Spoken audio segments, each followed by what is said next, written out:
Assalamualaikum warahmatullahi wabarakatuh. Salam sejahtera bagi kita semua.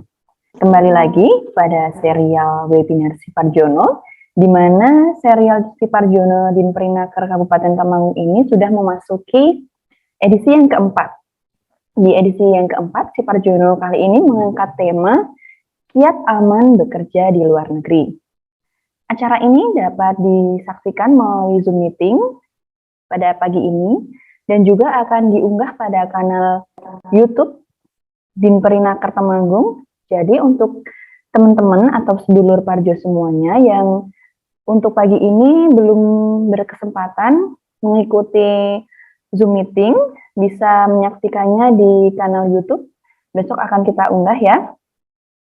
Jadi jangan khawatir. Untuk sebelumnya, perkenalkan saya Yuni Wulandari, host pada serial Siparjono keempat ini. Kalau biasanya bersama Bu Jenny, dan kali ini bersama saya ya. Kemudian hari ini sudah hadir bersama saya Bapak Adi Nugroho yang akan sharing mengenai kiat aman bekerja di luar negeri.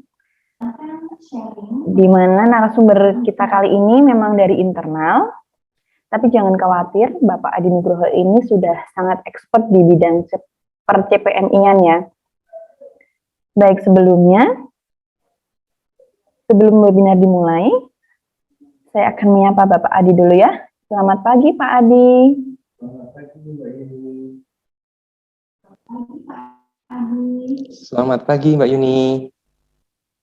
Ya, sudah bergabung ya? Yes. Sudah Mbak. Selamat pagi. Alhamdulillah baik Pak Adi. Pak Adi sehat juga kan? Alhamdulillah sehat Mbak. Ya, alhamdulillah. Sudah siap dengan materinya ya Pak? Ya, alhamdulillah. Insya Allah sudah. Oh iya. Siap nggak siap? Harus siap. Ya. Iya. Sebelum webinar ini dimulai, saya akan membacakan CV dari Bapak Adi Nugroho ya. Bapak Adi Nugroho ini lahir di Temanggung 10 Agustus 1988. Status harus siap. Ya. Alamat rumahnya di Sanggen, 4 RW 8, Gandurejo, Bulu, Kabupaten Temanggung. Wah, hobinya futsal ya Pak? Iya Mbak, tapi sekarang Oh, udah nggak lagi. Oke. Sudah sibuk dengan CPMI-nya ya Pak? Iya Mbak, tapi sekarang udah nggak lagi, nggak ada teman. Oke. Iya. Untuk pengalaman sendiri, untuk pendidikannya Pak Adi ini sudah menempuh pendidikan di Universitas Negeri Semarang, jurusan psikologi, Ya, lulus tahun 2012. Yang... Untuk pengalaman kerjanya, Bapak Adi ini sebelum berdinas di Dinas Perindustrian dan Tenaga Kerja Kabupaten Temanggung, sebelumnya sudah menjadi pengantar kerja di Seksi Penempatan UPT BP2MI Provinsi NTB ya, di Mataram ya Pak? Mulai Betul, ini. Oh iya, mulai 2015 sampai 2021. Kemudian 2021 sampai saat ini di bidang penempatan dan pelatihan kerja Dinas Perindustrian dan Tenaga Kerja Kabupaten Temanggung. Jadi jangan khawatir ya teman-teman sedulur Parjo semuanya. Bapak Adi ini sudah sangat expert, sangat memahami dunia CPMI, dunia PMI karena sudah lebih dari 6 tahun bekerja sebagai pengantar kerja baik di BP2MI Mataram maupun di Dinas Perindustrian dan Tenaga Kerja Kabupaten Temanggung. Oh ya, sebelum mulai saya ada pantun sedikit ya untuk biar teman-teman sedulur Parjo semua semangat. Nah, ini saya ada pantun. Kepring surat, beli bubur kacang hijau, mangga dan salak untuk dibawa ke Bensari. Semangat pagi sedulur Parjo kerja. Kita simak kiat bekerja di luar negeri bersama Bapak Adi ya tentunya. Untuk Bapak Adi, kami persilahkan. Terima kasih Mbak Yuni atas waktu dan kesempatan diberikan. Sebelumnya selamat pagi dan Assalamualaikum warahmatullahi wabarakatuh. Terima kasih Dulur Parjo sudah mengakses Zoom meeting ini ataupun YouTube ini untuk mencari informasi terkait dengan proses mekanisme kiat aman bekerja ke luar negeri. Jadi izinkan saya untuk share screen ya Mbak Yuni ya. Baik Bapak, monggo. Sebelumnya tadi sudah kita bahas dan Mbak Yuni mungkin sudah menjelaskan terkait dengan PMI itu ya. Jadi bagi masyarakat awam yang belum paham, di sini mungkin yang kita tahu PMI di sini adalah kepanjangan dari Palang Merah Indonesia. Jadi memang benar kepanjangan dari itu. Jadi untuk hari ini yang kita bahas adalah PMI di sini adalah yang dimaksud adalah pekerja migran Indonesia. Itu Mbak Yuni, biar Dulur Parjo tidak mispersepsi antara PMI Palang Merah Indonesia maupun pekerja migran Indonesia. Oke, jadi sebelum kita bahas lebih lanjut, izinkan saya untuk mengenalkan istilah dari CPMI maupun PMI. Jadi yang pertama adalah CPMI atau Calon Pekerja Migran Indonesia. Jadi berdasarkan pengertiannya, menurut Undang-Undang 18 tahun 2017, CPMI itu adalah setiap tenaga kerja Indonesia yang memenuhi syarat sebagai pencari kerja yang akan bekerja ke luar negeri dan terdaftar di instansi pemerintah, kabupaten, kota yang bertanggung jawab di bidang ketenagakerjaan. Jadi ini masih calon karena belum berangkat untuk atau belum sampai untuk bekerja di luar negeri. Jadi Dulur Parjo yang berminat untuk bekerja ke luar negeri, silakan daftarkan dirinya di pemerintah kabupaten kota melalui Dinas Perindustrian dan Tenaga Kerja. Tentunya kalau yang rumahnya Temanggung bisa langsung aja ke Maron, tepatnya di Jalan Gajah Mada nomor 76 Maron Baru, Sidoarjo, Temanggung. Kemudian PMI atau Pekerja Migran Indonesia. Siapa sih itu PMI? Jadi berdasarkan pengertian undang-undang, PMI itu adalah setiap warga negara Indonesia yang akan sedang atau telah melakukan pekerjaan dengan menerima upah di luar wilayah Republik Indonesia. Jadi yang akan ataupun yang menjelang berangkat dan sedang bekerja atau telah melakukan pekerjaan dengan menerima upah di luar negeri. Jadi sebagai contoh, mungkin Dulur Parjo juga tahu Evan Dimas, pemain bola timnas Indonesia itu pernah bermain di Selangor FC, klubnya dari negara Malaysia. Jadi Evan Dimas itu selain menjadi atlet, dia juga adalah termasuk menjadi bagian dari pekerja migran Indonesia. Karena Evan Dimas juga memiliki kontrak, juga diberikan upah, dan bekerjanya tentunya di luar wilayah negara Indonesia. Jadi Evan Dimas termasuk menjadi PMI. Kemudian contoh yang lain, PMI yang lain adalah Bu Sri Mulyani, pernah menjabat sebagai Direktur Bank Dunia. Jadi beliau juga adalah merupakan PMI karena warga negara Indonesia yang kerja ke luar negeri dengan kontrak kerja dan menerima upah, begitu ya. Jadi PMI bukan hanya kerja di sektor rumah tangga aja, tetapi PMI yang kerja di perusahaan besar, kerja di pertambangan, kerja di perusahaan keuangan dunia, kerja di klub bola itu merupakan PMI juga. Oke, lanjut lagi. Lembaga atau perusahaan yang bisa menempatkan PMI. Tentunya Dulur Parjo juga bertanya-tanya, mungkin juga penasaran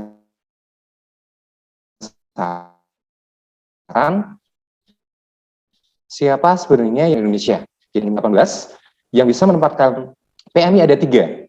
Yang pertama adalah pemerintah melalui Badan Perlindungan Pekerja Migran Indonesia. Kemudian nomor 2 adalah P3MI atau yang istilah lengkapnya adalah Perusahaan Penempatan Pekerja Migran Indonesia.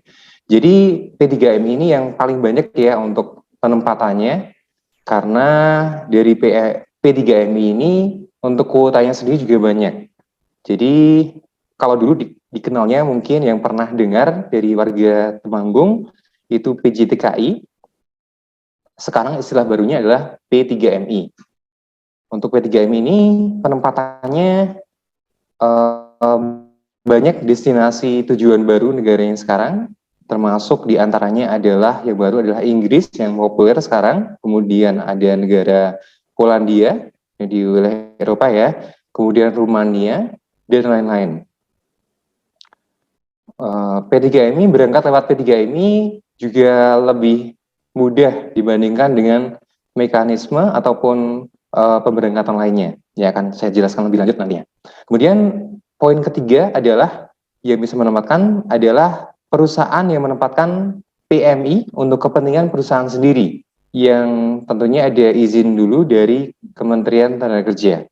Jadi di sini adalah perusahaan swasta yang memiliki kerjasama ataupun memiliki cabang anak perusahaan di luar negeri dan menempatkan karyawannya sendiri untuk bekerja ke luar negeri, begitu ya. Skema penempatan ataupun mekanisme dari penempatan PMI. Jadi dulur Parjo, seperti tadi yang saya sampaikan, mungkin masih bingung ya, ingin berangkat lewat mekanisme atau jalur yang mana. Jadi di sini ada 5 mekanisme untuk penempatan PMI sendiri. Yang pertama adalah mekanisme G2G ataupun kepanjangannya adalah government to government. Jadi G2G di sini adalah kerjasama antara pemerintah Indonesia dengan negara tujuan. Tentunya sudah ada MOU ataupun perjanjian kerjasama penempatan antara Indonesia dengan negara tujuan penempatan. Di sini untuk G2G sendiri ada beberapa negara yang sudah kita kerjasama. Yang pertama adalah Korea Selatan, kemudian Jepang, dan Jerman yang terbaru ini. Untuk ke Korea Selatan sendiri, itu sektor yang dibuka untuk G2G adalah sektor manufaktur dan perikanan. Untuk yang terupdate, yang baru kemarin direkrut ya, itu ada manufaktur dan perikanan. Kemudian untuk ke negara Jepang, itu sektor yang dibuka adalah baru sebatas untuk yang kesehatan, untuk perawat care worker, perawat lansia, maupun untuk perawat di rumah sakit, Kangoshi maupun Kaigo Fukushiki kalau istilah Jepangnya. Dan untuk yang ke Jerman itu juga baru sebatas untuk yang perawat saja. Kemudian untuk yang mekanisme kedua adalah G2P, Government to Private. Nah, di sini adalah penempatan melalui pemerintah Indonesia, kemudian menempatkan ke perusahaan di luar negeri yang membutuhkan tenaga kerja. Dan ini untuk penempatan yang G2P itu jarang ya, jarang untuk dilakukan. Kemudian ketiga adalah mekanisme penempatan melalui PT ataupun yang saya sebut tadi adalah P3MI, Perusahaan Penempatan Pekerja Migran Indonesia. Jadi saya jelaskan di sini untuk PT sendiri bukan sembarang PT bisa menempatkan. PT ini harus memiliki izin dari Kementerian Tenaga Kerja dulu. Dan setelah dapat izin dari kementerian, nanti PT menguruskan untuk pengurusan job order ke perwakilan Indonesia di luar negeri. Setelah melalui tahapan pengurusan job, kemudian nanti dari PT mengajukan surat izin untuk perekrutan si P2MI ke BP2MI. Nah, setelah ada untuk syarat dari si P2MI diantaranya adalah sudah ada job order, sudah ada draft perjanjian kerja, draft perjanjian penempatan. Setelah dirasa syaratnya lengkap semua, baru nanti PT bisa merekrut ke warga masyarakat yang ingin kerja. Kemudian yang keempat adalah untuk kepentingan perusahaan sendiri atau UKPS ya, yang tadi dijelaskan sebelumnya bahwa yang perusahaan di Indonesia yang memiliki cabang ataupun kerjasama dengan perusahaan di luar negeri, itu yang karyawannya dikirim untuk bekerja ke luar negeri, itu bisa untuk menempatkan PMI, gitu ya. Kemudian nomor 5 adalah melalui mekanisme perorangan ataupun mandiri atau profesional. Jadi PMI mandiri di sini yang dimaksud mandiri adalah dari bahasa sendiri mandiri di sini itu kan kalau bahasa Indonesia mandiri itu kan mengurus semuanya sendiri gitu ya, dilakukan secara sendiri, tidak ada campur tangan oleh pihak lain. Nah, ini pengertiannya di sini itu sama dengan pengertian bahasa bahwa untuk mekanisme mandiri itu dari calon pekerja migran Indonesia mengurus dokumennya semuanya sendiri dan dapat kerjaan di luar negeri juga dapat sendiri melalui link dari temannya yang di luar negeri ataupun mendaftar melalui website suatu perusahaan dan melalui beberapa kali mungkin tes dan dinyatakan diterima gitu ya. Jadi yang bersangkutan CPMI tersebut direkrut oleh perusahaan di luar negeri, kemudian sama perusahaan di luar negeri nanti yang bersangkutan diuruskan untuk visanya, visa kerjanya, dan kontrak kerjanya juga nanti dilegalisasi di perwakilan Indonesia di luar negeri, dan nanti untuk pengurusan lain-lain, paspor, medikal, dan lain-lain itu diurus sendiri, begitu, untuk yang jalur mandiri. Dan semua proses ini, mekanisme nomor 1 sampai nomor 5 ini semuanya ada untuk proses wawancara maupun verifikasi berkas di kantor Dinas Tenaga Kerja sesuai dengan domisili masing-masing calon pekerja migran Indonesia. Syarat menjadi PMI. Dulur Parjo mungkin sekarang sudah berminat menjadi PMI, tetapi masih belum tahu untuk syarat-syaratnya gitu ya. Di sini saya ingin menyampaikan syarat-syaratnya sesuai dengan Undang-Undang 18. Yang pertama adalah usia minimalnya adalah 18 tahun. Ini untuk 18 tahun ini adalah untuk yang bekerja di sektor formal di perusahaan, ya, untuk 18 tahun. Sedangkan untuk sektor informal itu adalah sektor rumah tangga yang kerja di perseorangan. Itu beberapa negara itu macam-macam untuk sektor yang informal. Untuk Singapura misalnya itu 21 tahun, untuk untuk Singapura 23 tahun, untuk Taiwan 21 tahun, dan untuk beberapa negara lain itu mempersyaratkan usia tersendiri untuk yang informal. Tetapi untuk yang bekerja ke perusahaan itu rata-rata sekarang adalah 18 tahun, tidak boleh kurang. Kemudian memiliki kompetensi ataupun keahlian. Jadi setiap CPMI ataupun calon pekerja migran sebelum bekerja ke luar negeri pasti diikutkan untuk yang namanya pelatihan dulu untuk sebagai bekal keterampilan kerjanya sebelum kerja ke luar negeri, dan setelah ikut proses pelatihan dan dirasa sudah mendapatkan keterampilan yang cukup, nanti akan diikutkan untuk namanya ujian kompetensi. Ya, setelah lulus uji kompetensi nanti ada namanya sertifikat. Setelah sertifikat baru nanti bisa untuk bekerja ke luar negeri. Jadi memiliki kompetensi dan keterampilan ini jadi satu kesatuan. Kemudian tentunya CPMI itu harus sehat jasmani dan rohani. Tidak boleh rohaninya tidak sehat ya. Kalau rohani tidak sehat nanti kerja di sana juga susah kerjanya, nanti nyampe sana rohaninya nggak sehat, kangenan sama keluarga atau sama orang-orang yang di Indonesia, terus baru 2 bulan kerja di sana, nggak kuat mental, nggak sehat secara rohani, nanti akhirnya ujung-ujungnya putus kontrak dan pulang lagi ke Indonesia gitu ya. Kemudian terdaftar dan memiliki nomor kepesertaan jaminan sosial. Untuk ini adalah dari aspek pelindungan pekerja migran Indonesia.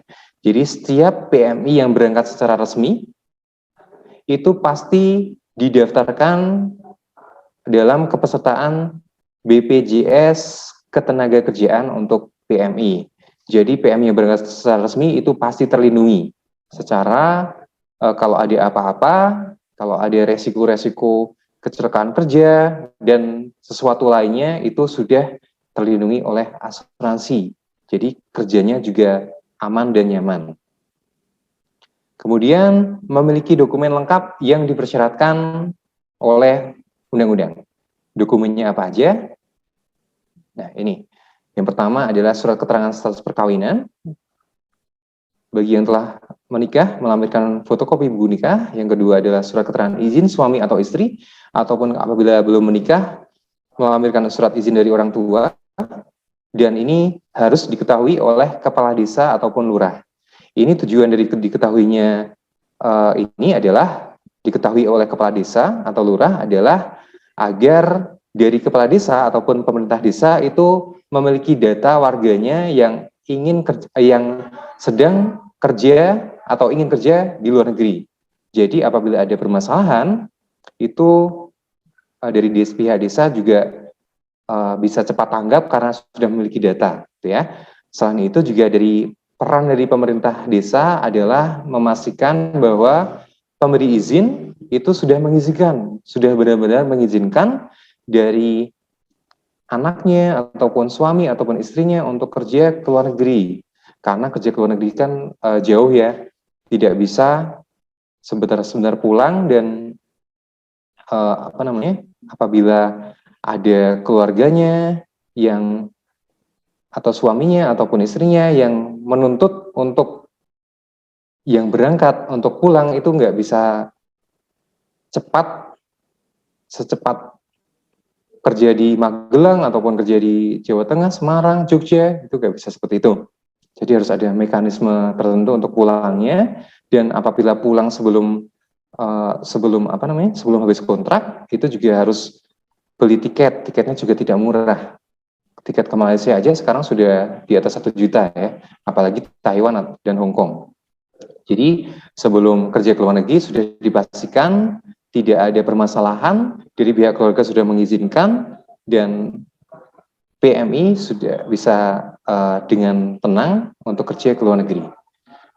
Nomor 3, syarat dokumen yang harus dimiliki adalah sertifikat kompetensi kerja yang tadi, yang sudah setelah ikut uji kompetensi, nanti setelah dinyatakan lolos, JPMI mendapatkan sertifikat BNSP, Badan Nasional Sertifikasi Profesi dari BNSP ya. Kemudian surat keterangan sehat berdasarkan hasil pemeriksaan kesehatan dan psikologi. Ini juga wajib nantinya diberikan kepada seluruh PMI, CPMI. Nomor 5 adalah paspor yang diterbitkan oleh kantor imigrasi setempat. Untuk biaya proses paspor, ini juga mungkin dari Dulur Parjo juga penasaran ya. Untuk PMI itu sebenarnya biayanya adalah Rp0 untuk PMI yang baru pertama kali ingin kerja ke luar negeri.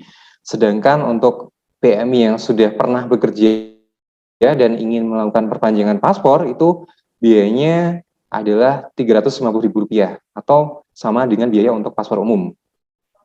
Kemudian harus memiliki visa kerja. Visa kerja adalah dokumen wajib, semua dokumen juga wajib ini, tapi yang terpenting adalah ini visa kerja. Jadi visa kerja ini dokumen luar negeri ya, dokumen ketenagakerjaan harus dimiliki. Jadi fungsinya visa kerja adalah izin untuk bekerja di luar negeri. Karena di sini banyak modus-modus dari calo ataupun orang yang tidak bertanggung jawab itu kadang menguruskan visanya itu visa pelancong ataupun visa ziarah, visa umroh gitu ya. Jadi banyak modus visa umroh, masyarakat berangkat yang pertama lewat visa umroh, kemudian di sana bablas. Bablas di sini adalah bablas langsung kerja, nggak pulang-pulang, ujung-ujungnya di sana kerja gitu. Itu adalah modus-modus yang biasa dipraktekkan oleh para calo. Kemudian nomor 7 adalah memiliki perjanjian penempatan dan perjanjian kerja. Perjanjian penempatan di sini adalah ini khusus untuk CPMI yang berangkat melalui PT. Kemudian untuk perjanjian kerja itu juga ini pasti dimiliki oleh semua PMI, baik skema G2G, baik melalui Mandiri maupun UKPS. Kalau yang PP, perjanjian penempatan, itu yang dimiliki untuk yang berangkat melalui PT saja.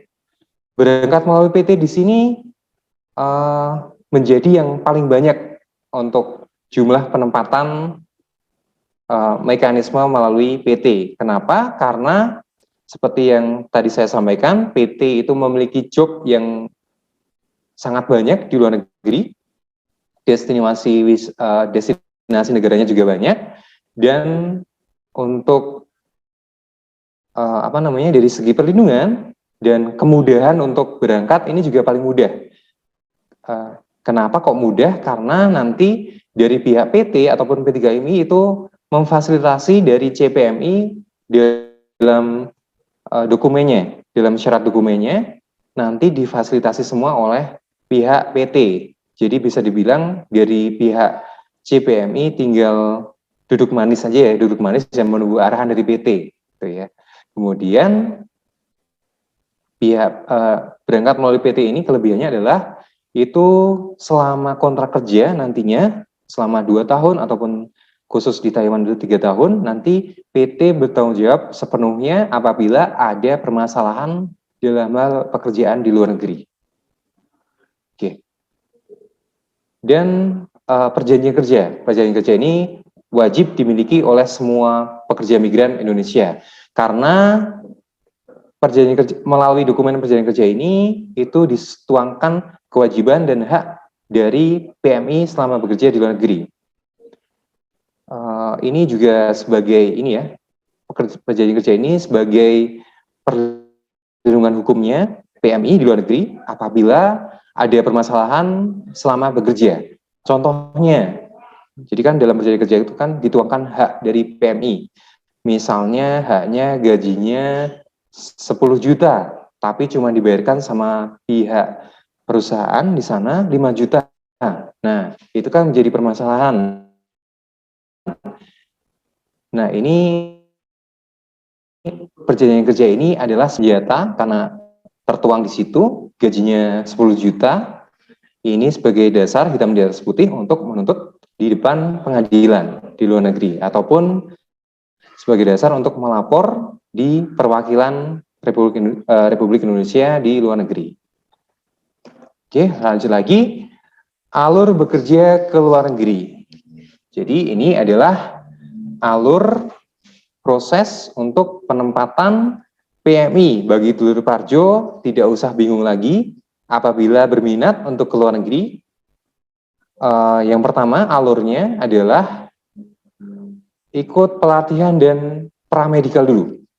Jadi ini sesuai dengan peraturan menteri ya. Untuk yang pertama alurnya adalah pelatihan di PT dan screening dulu, proses pramedikal.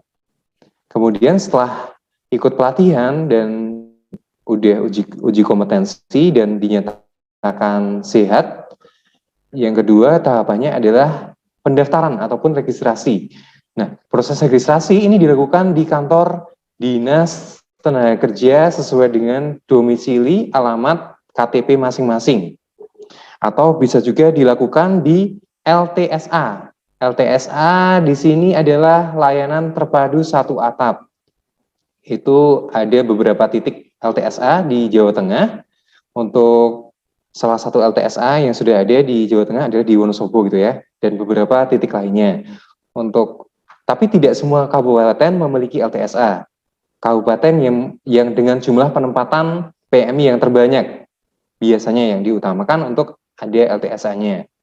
Bagi warga Temanggung, silakan datang langsung ke kantor Dinas Tenaga Kerja Temanggung. Tahapan berikutnya adalah mengikuti seleksi dan tanda tangan perjanjian penempatan.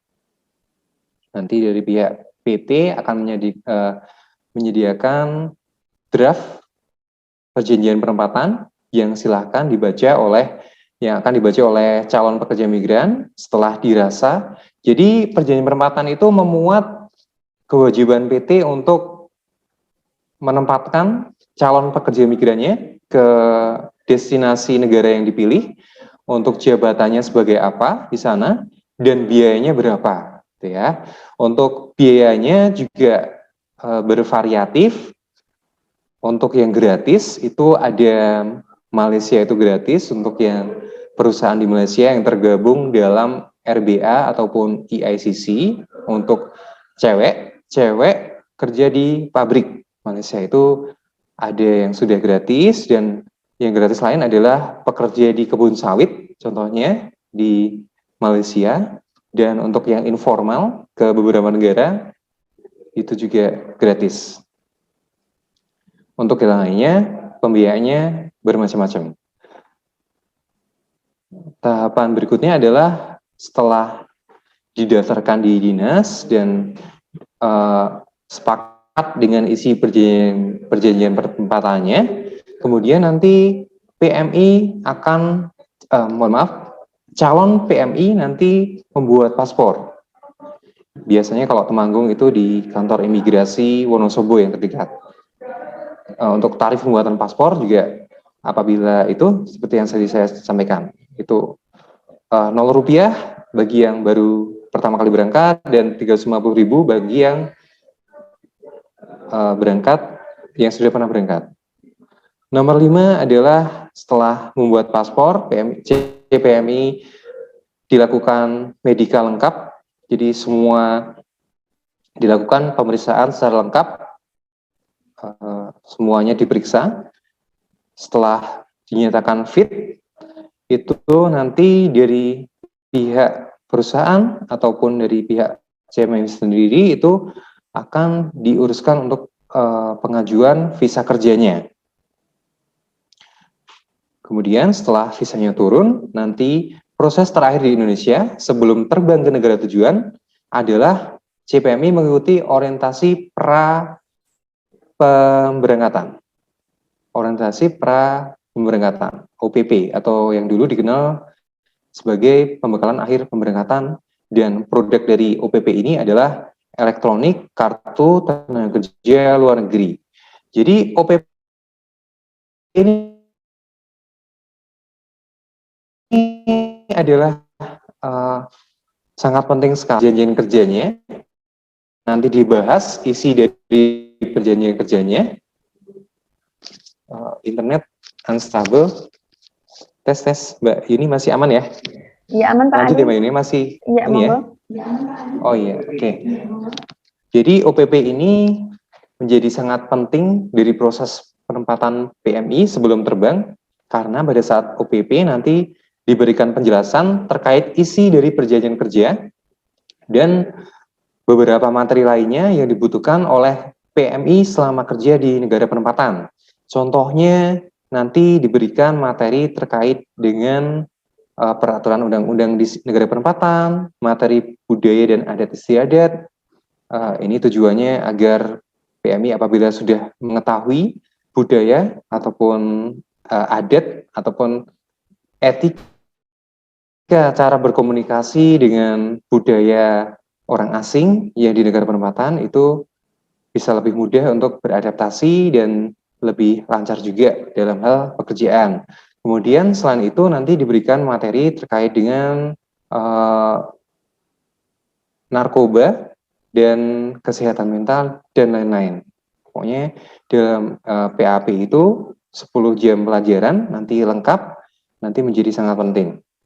Setelah ikut OPP atau PAP dan CPMI sepakat dengan isi perjanjian kerja, CPMI akan mendapatkan EKTKLN dan selanjutnya sudah siap untuk berangkat bekerja ke luar negeri. Nah, ini adalah negara yang dimoratorium untuk penempatan PMI sektor informal. Di sini saya sampaikan ini negara-negara ini, moratorium di sini adalah penghentian sementara untuk penempatan. Sektornya informal. Informal di sini adalah PMI yang bekerja di rumah tangga, bekerja sebagai penata laksana rumah tangga gitu ya.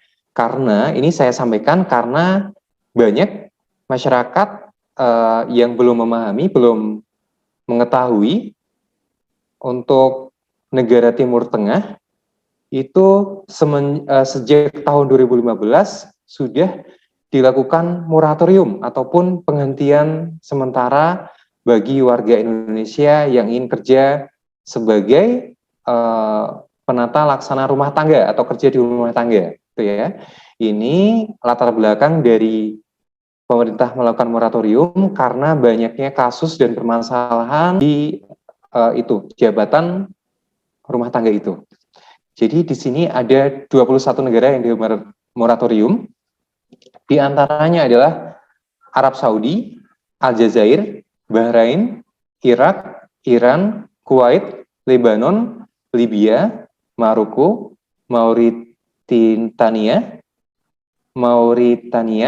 Mesir, Oman, Pakistan, Palestina, Qatar, Sudan, Suriah, Tunisia, Uni Emirat Arab, Yaman, dan terakhir Yordania.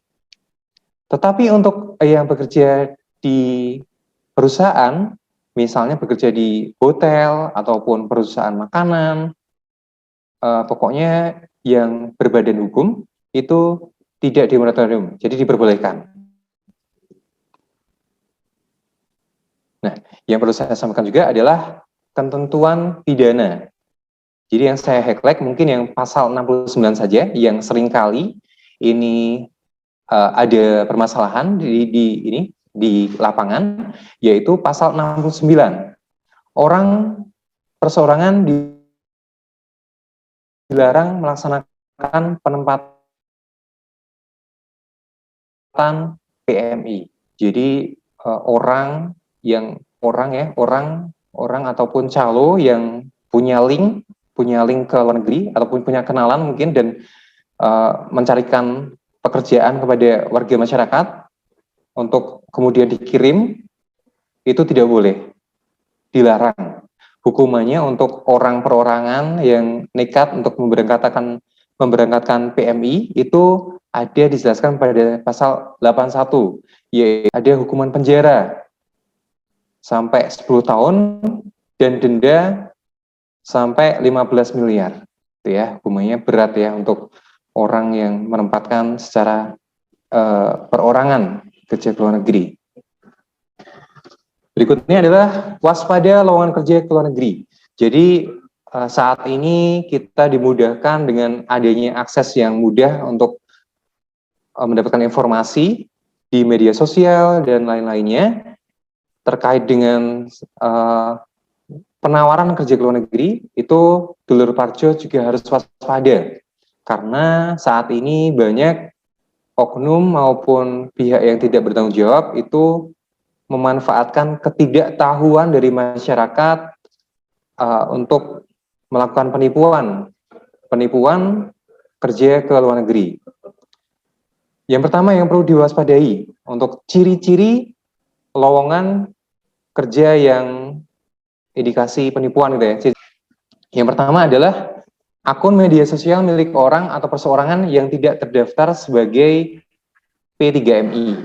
Jadi dulur parjo juga harus memastikan itu orangnya itu menyertakan data diri yang jelas tidak dan sudah terdaftar sebagai petugas PT, P3MI atau tidak gitu ya. Kemudian syarat pendaftaran kerja ringan. Nah, ini syaratnya tidak mengenal batasan usia, tidak mengenal usia minimum berapa, pokoknya asal daftar aja pasti diterima gitu ya. Itu sudah indikasi bahwa itu adalah lowongan kerja yang abal-abal.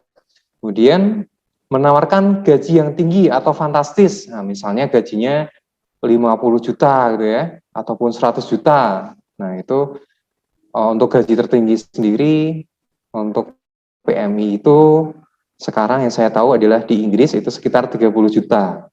Kalau sampai 50 juta, 100 juta itu juga harus kita klarifikasi ke PT.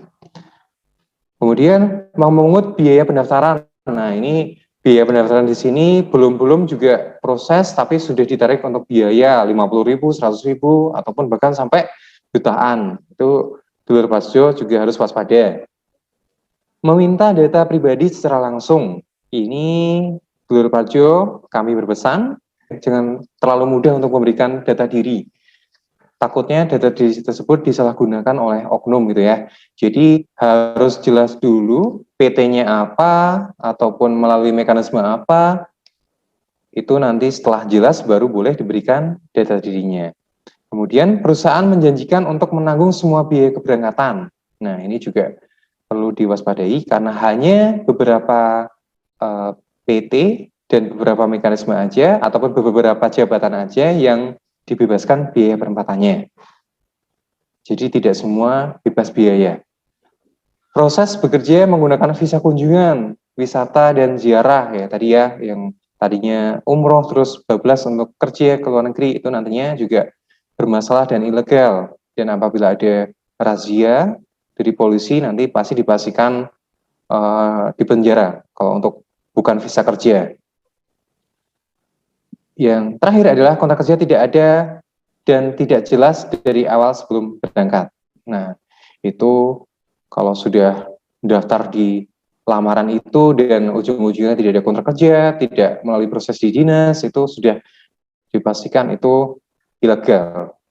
Maka dari itu, Dulur Parjo sebelum apply, sebelum melamar kerja ke luar negeri, silakan pastikan lowongan tersebut, validitas kerja tersebut, pastikan kebenaran lowongan kerja tersebut, pastikan kebenarannya di kantor dinas tenaga kerja sesuai domisili. Oke, ini yang terakhir adalah tips kerja aman ke luar negeri. Tips yang pertama adalah jangan memaksakan diri untuk bekerja ke luar negeri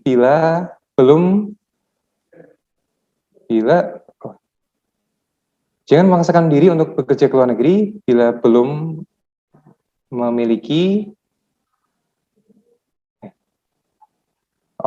maaf, ini tutup soalnya. Saya ulangi ya, Mbak Yuni ya. Jadi tips kerja aman ke luar negeri. Yang pertama adalah jangan memaksakan diri untuk bekerja ke luar negeri bila belum memenuhi syarat. Syarat yang paling wajib adalah syarat umurnya. Kalau belum 18 tahun, pasti tidak bisa bekerja ke luar negeri. Kemudian, siapkan fisik, mental, dan keterampilan. Jangan ikutan teman, jangan sekedar ikutan teman. Mental juga dipersiapkan, karena nantinya juga Dulur Parjo setelah proses nyampe ke luar negeri, pasti jauh dari keluarga, jauh dari orang-orang yang disayang, makanya harus sudah siap di situ. Kemudian mintalah izin pada keluarga. Ini juga sangat penting karena apabila keluarga tidak memberikan izin juga tidak boleh berangkat, dan izin dari keluarga ini menjadi utama. Izin dari suami, izin dari orang tua itu menjadi restu tersendiri, jadi doa tersendiri, dan ini menentukan kesuksesan dari Dulur Parjo. Berikutnya adalah tentukan pilihan negara tujuan dan jenis jabatannya. Mungkin Dulur Parjo berminat kerja ke luar negeri, belum tahu jabatannya yang tersedia apa aja, negaranya mana aja, boleh main-main ke dinas untuk bertanya, untuk PT yang memiliki job, untuk negara yang terbuka peluangnya untuk kerja, silahkan datang ke dinas dan tanyakan. Berikutnya adalah daftar diri secara resmi di P3MI yang telah memiliki rekomendasi rekrut dari Dinas Tenaga Kerja. Berikutnya, hindari bujuk rayu calo tenaga kerja yang tidak bertanggung jawab. Yang calo di sini mungkin dari keluarganya sendiri bahkan, ataupun dari teman yang dekatnya. Kita tidak pernah tahu, pokoknya Dulur Parjo kalau berbicara masalah bekerja ke luar negeri harus waspada dan harus jangan mudah percaya sama orang asing, ataupun bahkan bisa saya sampaikan percaya sama keluarga, sama teman dekat. Kalau menyangkut kerja ke luar negeri harus dikonfirmasi dulu di kantor Disnaker. Ya, terakhir adalah mintalah informasi dan kejelasan di kantor Dinperinaker. Untuk peluang kerja ke luar negeri bisa mengakses jobsinfo bb2mi.go.id. Di situ ada PT yang memiliki job untuk kerja ke luar negeri, untuk skema yang P3MI ya, skema P2P. Kemudian Untuk skema yang penempatan oleh pemerintah bisa mengakses website g2g.pp2mi.go.id. Dan untuk informasi lainnya boleh follow, subscribe, like, share akun media sosial kantor Dinperinaker Temanggung. Oke, mungkin demikian yang dapat saya jelaskan, Mbak Yuni. Wassalamualaikum warahmatullahi wabarakatuh. Waalaikumsalam warahmatullahi wabarakatuh. Terima kasih Bapak Adi untuk sharingnya. Tadi Bapak Adi sudah menjelaskan tentang mulai dari skema, dokumen yang harus dimiliki oleh CPMI, alur kerjanya bagaimana, terus juga ada negara yang moratorium untuk pekerjaan informal, dan sampai dengan tips untuk menghindari menghindari hal-hal yang tidak diinginkan ya Pak.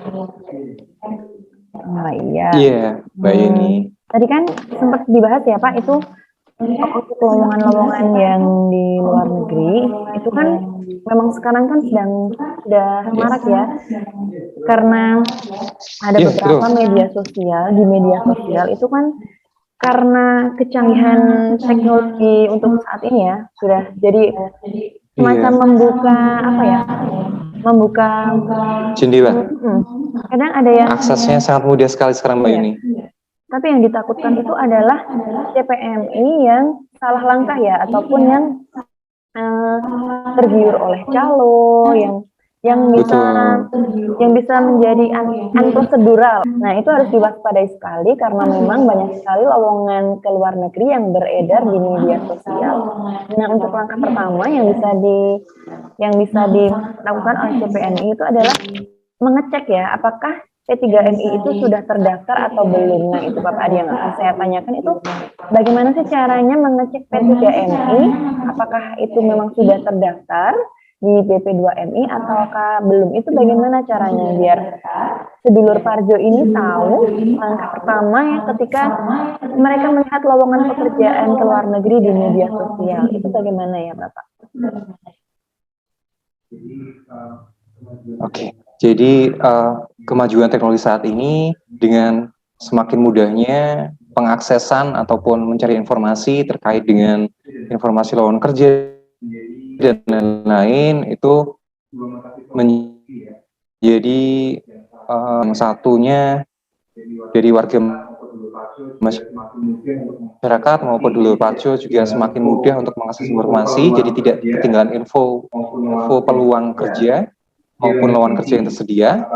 Di lain sisi, apabila salah mengakses ataupun salah informasi ataupun itu adalah yang diakses adalah informasi yang tidak benar, itu ujung-ujungnya yang dirugikan adalah dulur Parjo sendiri dan nanti juga tertipu oleh lowongan kerja ke luar negeri, gitu ya. Jadi dari dulur Parjo sendiri, dari kami menyarankan agar apabila ada informasi terkait dengan lowongan kerja ke luar negeri, itu sebelum melamar harus dipastikan dulu kebenarannya. Nah, biasanya kan banyak PT yang juga memang mengpublish lowongan kerja maupun peluang kerja ke luar negeri sesuai dengan job yang mereka miliki. Ya, tapi cara dulur Parjo untuk memastikan PT ini punya job atau belum bagaimana gitu ya Mbak ini ya? Iya. Jadi yang pertama, dulur Parjo boleh membuka website BP2MI melalui jobsinfo.pp2mi.go.id. Di situ silakan cari PT yang mempublish lowongan kerjanya. Misalnya PTA gitu ya. Nah, dicari dulu di websitenya BP2MI, jobsinfo.pp2mi.go.id, di searching nama PT-nya, apakah PT itu benar-benar ada enggak gitu ya. Tapi lebih pasti lagi, agar lebih aman lagi, silahkan dulur Parjo datang langsung ke Dinas Kerja sesuai dengan domisili. Nanti kita akan carikan juga untuk PT-nya apakah benar-benar masih atau tidak jobnya, ataukah PT-nya memang benar-benar resmi atau tidak. Begitu Mbak Yuni. Ya, baik. Jadi untuk sedulur parjo semuanya yang berminat ke luar negeri dan kadang itu mendapatkan lowongan di luar negeri melalui media sosial, untuk memastikannya, jadi kami juga membuka konsultasi ya Bapak Adi ya. Silahkan datang di bidang penempatan dan pelatihan kerja Dinas Perindustrian dan Tenaga Kerja Kabupaten Temanggung. Oh iya, ini Bapak Adi. Ada, ya kalau saya kan biasanya tuh mendengar ya ada LPK yang bisa memberangkatkan ke luar negeri, entah itu ke Jepang atau ke Korea gitu kan. Itu sebenarnya gimana sih Pak?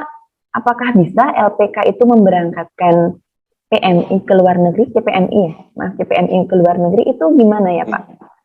Oh iya, ya ini banyak juga ya Yuni yang bertanya seperti itu ya, Dua Parjo ya. Jadi begini, untuk sesuai dengan Undang-Undang 18 itu yang bisa menempatkan pekerja migran Indonesia ke luar negeri itu ada 3 ya, seperti yang tadi saya sampaikan. Yang pertama adalah pemerintah melalui Badan Pelindungan Pekerja, maaf saya ulangi aja. Yang pertama adalah pemerintah melalui Badan Pelindungan Pekerja Migran Indonesia. Yang kedua adalah P3MI atau perusahaan penempatan pekerja migran Indonesia. Yang ketiga adalah perusahaan di Indonesia yang memiliki perusahaan di luar negeri ataupun memiliki cabang ataupun kerjasama gitu ya. Jadi selain 3 itu, termasuk dari LPK, itu tidak boleh menempatkan PMI. Jadi saya juga tadi sudah menyampaikan ada pasal-pasal untuk apabila dilakukan pelanggaran masih menempatkan, itu ada sanksi yang ada sanksi pidana. Ya, jadi dapat dipastikan apabila LPK ada yang mengiming-iming untuk bekerja ke luar negeri, entah itu di Jepang ataupun di Korea, di Jerman, itu dipastikan LPK itu tidak bisa memberangkatkan CPNI ke luar negeri. Betul, tidak boleh. Dari LPK tidak boleh menempatkan PMI. Oke, baik Bapak Adi, sudah terjawab ya teman-teman, Sedulur Parjo semuanya, bahwa kalau ada spanduk-spanduk di pinggir jalan itu mengenai bekerja ke luar negeri, ke Korea gitu kan, sekarang lagi hits banget ini opa-opa Korea ya, jadi beberapa teman-teman kita, Sedulur Parjo itu juga ingin bekerja di Korea Selatan, di Jepang, karena memang banyak sekali ditemui spanduk-spanduk yang LPK bisa memberangkatkan ke luar negeri. Jadi dipastikan itu tidak bisa, LPK tidak bisa memberangkatkan. Jadi untuk sedulur Parjo itu harus waspada. Apabila menemukan hal-hal yang seperti itu, bisa langsung datang ke tempat kami ya. Nah, kemudian, oh iya ini Bapak Adi. Beberapa. Mbak Yuni, tambahan sedikit ya Mbak Yuni ya. Iya Pak, monggo. Iya, tadi kan itu ya, membahas terkait dengan LPK bahasa ya, LPK bahasa Korea misalnya atau LPK bahasa Jepang gitu ya. Jadi untuk yang LPK bahasa Korea sendiri itu hanya sebatas untuk pelatihan bahasa. Jadi boleh untuk mengikuti pelatihan bahasa di LPK, tapi ketika mungkin ada LPK yang menawarkan untuk bisa menempatkan ke Korea dengan sejumlah biaya tertentu, itu tidak boleh melalui itu ya, begitu Mbak Yuni tambahannya. Oh iya, baik Bapak. Oh ya Pak, ini untuk beberapa permasalahan yang sering kita temui ya, itu terkait dengan biaya. Sebenarnya biaya pemberangkatan CPNI ke luar negeri itu yang wajar itu yang untuk range-nya itu gimana Pak? Mungkin ini juga setiap negara berbeda ya, tapi untuk generalnya itu apakah bisa digeneralisasi, misalnya minimal maksimalnya itu berapa, itu gimana Pak terkait dengan biaya yang wajar? Ya, untuk biayanya sendiri itu biaya penempatan dari hari ke hari untuk PMI itu dari pemerintah sendiri itu selalu update. Seperti yang tadi saya sampaikan bahwa ada yang zero cost juga untuk jabatan yang informal atau yang bekerja di sektor rumah tangga. Kecuali yang Taiwan ya, Mbak Yuni ya. Kalau yang terupdate kemarin, yang Taiwan ini, untuk yang informal sendiri itu ada biayanya sekitar kurang lebihnya untuk yang Taiwan sekitar untuk yang formal aja ya, yang formal dulu, yang formal ke Taiwan itu adalah 20 juta untuk kondisi normal dan 20 juta itu 22 juta untuk kondisi tertentu ataupun pada saat COVID ini ya. Kemudian untuk yang informal, saya cek dulu, takutnya salah Mbak Yuni. Iya boleh Bapak. Saya lihatin dulu. Biar dipastikan untuk yang ya. Informal, ya informal itu sekitar 17 juta. Taiwan. Itu yang ada cost structure-nya ataupun batas atas biaya yang ditetapkan oleh BP2MI. Kemudian untuk yang Malaysia sendiri itu untuk yang kerja di perusahaan range-nya sekitar 5 sampai 10 jutaan. Tergantung dengan perusahaan yang dilamar gitu ya. Untuk yang informal Malaysia sendiri, informal Malaysia, Singapura, Hong Kong itu zero cost, jadi gratis. Nanti juga bisa tergantung dari perusahaan penempatan pekerja migrannya, P3MI-nya. Jadi apabila dulur parjo sudah menentukan pengennya ke negara mana, dengan jabatan apa, boleh nanti secara lengkap, secara detail, nanti langsung ditanyakan ke P3MI yang punya job tersebut. Begitu. Oke, baik Bapak, terima kasih. Itu ya teman-teman, dulur parjo semuanya. Biaya-biaya wajar ketika ingin bekerja di luar negeri. Pastinya kalau itu berangkatnya sesuai dengan prosedur itu kan pasti akan datang ke tempat kami dan pasti di cross check kembali ya Pak mengenai tidak wajar itu nanti kita cross check lagi ke PT-nya dan dipastikan untuk pemberangkatan itu harus sesuai ya Pak, biayanya tidak boleh melebihi batas atas yang telah ditetapkan oleh BP2MI. Kemudian ini Pak, kalau selain bekerja gitu kan, kadang-kadang juga ada lowongan magang di luar negeri. Itu bagaimana Pak? Apakah bisa magang di luar negeri dan diperuntukkan oleh siapa? Kemudian sistemnya bagaimana? Itu bagaimana ya Pak untuk magang sendiri? Berbicara masalah magang, itu untuk magang sendiri itu ada programnya dari Kementerian Kerja, tapi hanya sebatas untuk satu negara aja, yaitu Jepang. Untuk negara lainnya itu saya rasa belum bisa ya untuk magang ya. Magang sendiri emang difasilitasi oleh kementerian maupun dari lembaga pelatihan kerja yang memiliki izin SO. Jadi kita coba pisahkan ya antara magang dengan kerja ya Mbak Yuni ya. Iya baik Pak. Tadi ditanyakan masalah kerja. LPK boleh nggak nempatin kerja ke luar negeri? Itu tidak boleh. Nah, sekarang kita bahas magang. Magang di sini itu memang ada LPK yang memiliki izin SO dari pihak Jepang. Itu jadi LPK bisa untuk mengirimkan peserta magang ke Jepang.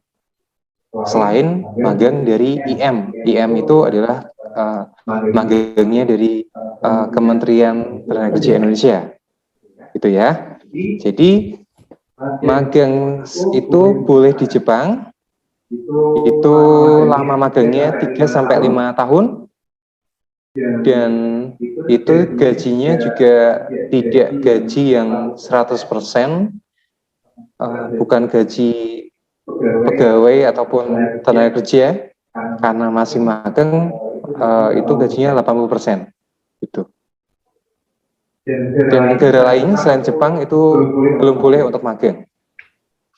Begitu, Mbak Yuni. Oh iya Bapak, terima kasih. Jadi buat studio kerja semuanya, LPK bisa memberangkatkan magang dan hanya ke satu negara, yaitu negara Jepang.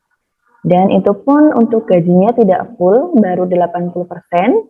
Jadi untuk studio kerja semuanya harus bisa membedakan antara LPK memberangkatkan kerja atau magang. Kalau memberangkat kerja sudah pasti tidak bisa, dan kalau magang bisa hanya untuk LPK yang sudah mempunyai SO ya Pak ya, dan hanya ke negara Jepang. Untuk diingat ya sebelum kerja semuanya, jangan sampai tergiur dengan lowongan-lowongan yang bisa menimbulkan masalah di kedepan hari.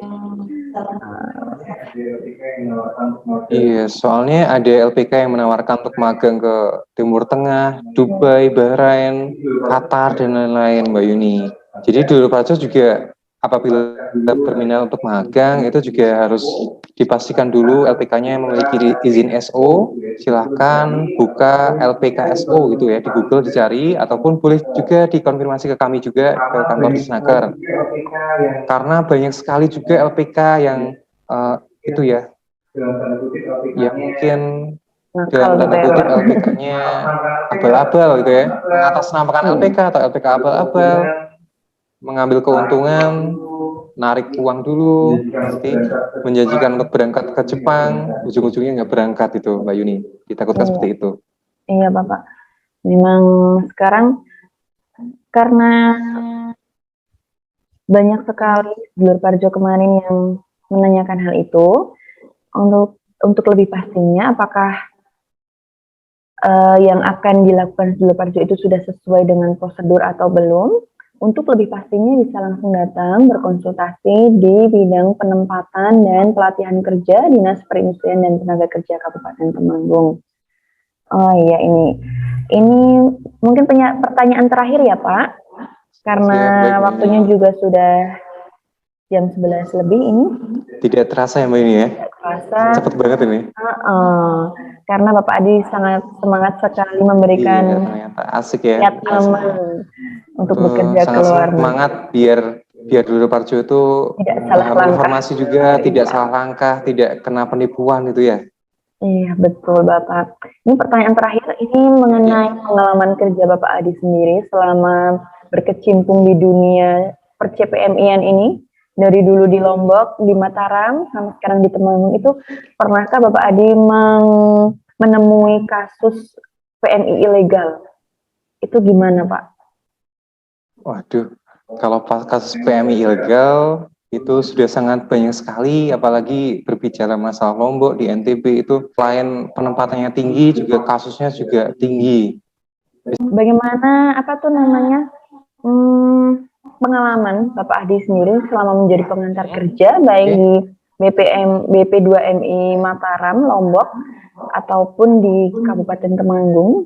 Apakah sudah pernah mengalami kasus PMI ilegal? Ini bagaimana? Biar nanti Blur Parjo itu mempunyai gambaran. Takut nih ya, unprocedural atau ilegal itu, wah ternyata tuh seperti ini. Jadi biar Blur Parjo itu tidak tergiur dengan lowongan ilegal.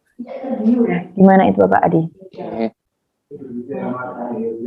Oke, berbicara masalah ilegal, bukan hanya pernah, tapi sering Mbak Yuni. Karena di Lombok itu juga selain terkenal penempatannya banyak, juga yang ilegal kasusnya juga banyak. Ya bisa dibilang lumbungnya ilegal gitu ya. Mohon maaf ya, karena kenyataannya juga seperti itu. Jadi kasus-kasus yang pernah saya temuin yang paling bisa dibilang paling ya membuat saya sedih juga, itu ada ibu-ibu berangkat secara ilegal ke negara Timur Tengah tanpanya ada perlindungan, kebetulan juga dapat majikan yang jahat ya, bisa dibilang jahat, karena pada saat jadi ibu-ibu ini sudah bekerja puluhan tahun Mbak Yuni di negara Timur Tengah itu, dan di sana itu tidak pernah digaji, tidak pernah diberikan hak-haknya, malah bahkan mendapat penyiksaan. Itu yang saya lihat dulu itu, nuwun sewu, mohon maaf, fisiknya itu secara wajah itu sudah banyak luka-luka, kemudian banyak bekas luka gitu ya, terus punggung itu dari fotonya, punggungnya itu juga ada itu bekas-bekasnya itu. Jadi kasihan sekali, sama kerja puluhan tahun, meninggalkan keluarga jauh-jauh, ujung-ujungnya tidak ada tabungan, tidak digaji, malah dapat penyiksaan seperti itu. Jadi itu adalah resiko berangkat secara ilegal itu. Baik. Jadi untuk sedulur pada semuanya, jangan sampai tergiur berangkat ke luar negeri dengan unprocedural ataupun ilegal ya, karena dampaknya itu di sana bermacam-macam, mulai dari tidak digaji sampai mendapatkan penyiksaan. Itu kan jangan sampai ya sedulur pada itu tergiur akan hal itu. Baik Bapak Adi, sepertinya sudah cukup webinar kita pada siang hari ini, pagi menjelang siang hari ini. Terima kasih banyak untuk sharingnya, Sama-sama Mbak Yuni. Semoga bermanfaat, pasti bermanfaat ya, pasti bermanfaat untuk sedulur pada semuanya. Amin, amin. Jadi untuk sedulur pada semuanya, jangan sampai berangkat ke luar negeri secara unprocedural ataupun ilegal.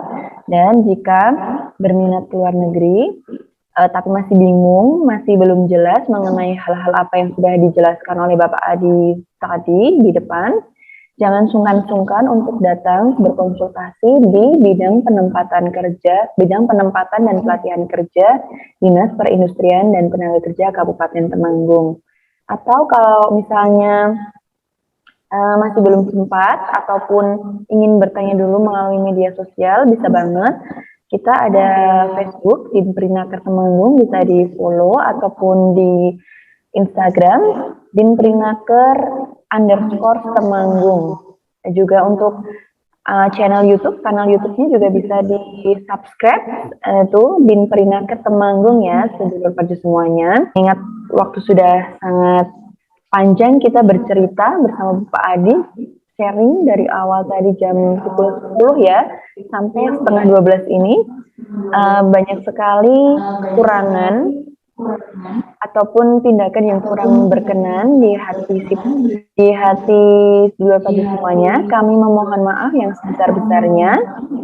Semoga bisa menjadi perbaikan di Siparjono selanjutnya ataupun di serial yang lainnya. Kami mohon maaf. Untuk saat ini kita cukupkan. Sebelumnya ada pantun lagi nih.